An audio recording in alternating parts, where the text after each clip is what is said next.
Hello, आज सकाळी सकाळी गरमागरम मस्त असे काकडीचे थालीपीठ मी बनवले होते नाश्त्यासाठी. आणि आद्विकचे स्कूल आजपासून पुन्हा सुरू होतं म्हणून मी त्याच्या टिफिनसाठी पण हेच बनवलं. कारण रोज रोज पोळी भाजी देऊन आणि त्यांना लेकरांना खाऊन पण कंटाळा येतो. आणि आद्विक इथे खात होता, त्याचे एक्सप्रेशन बघा. दहीसोबत त्याला काही दिलं तरी तो खातो. आणि नंतर दुपारच्या वेळी आद्विकची फरमाईश होती की फ्रूट कस्टर्ड खायचं आहे. आता उन्हाळा सुरू झालेला आहे तर त्याचं रोज एक एक काहीतरी चालूच असतं. इथे मी एका पातेल्यामध्ये फुल फॅट मिल्क 1 लिटर घेतलेलं आहे.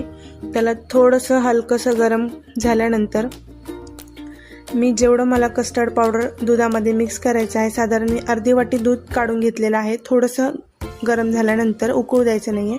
त्यामध्ये मी 4 ते 5 चमचे कस्टर्ड पावडर ॲड केलेलं आहे.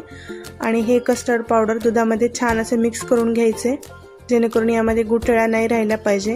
गुठळ्या राहिल्या असतील तर ते व्यवस्थित बनणार नाही. आणि दूध छान 10 ते 15 मिनिटे उकळल्यानंतर हे कस्टर्ड पावडर हळूहळू त्यामध्ये आपण मिक्स करून ढवळत राहायचं आहे, जेणेकरून ह्याच्या पण आतमध्ये गुठळ्या होणार नाहीत. आणि हे सगळं कस्टर्ड पावडर मिक्स झाल्यानंतर मी त्याला अजून 5 ते 6 मिनिटे तसंच उकळत ठेवलं होतं आणि गॅस बंद केला. थोडंसं कोमट झाल्यानंतर मी हे सगळे फ्रूट्स जेवढे पण माझ्याकडे अवेलेबल होते तेवढे सगळे कट करून यामध्ये ॲड केले.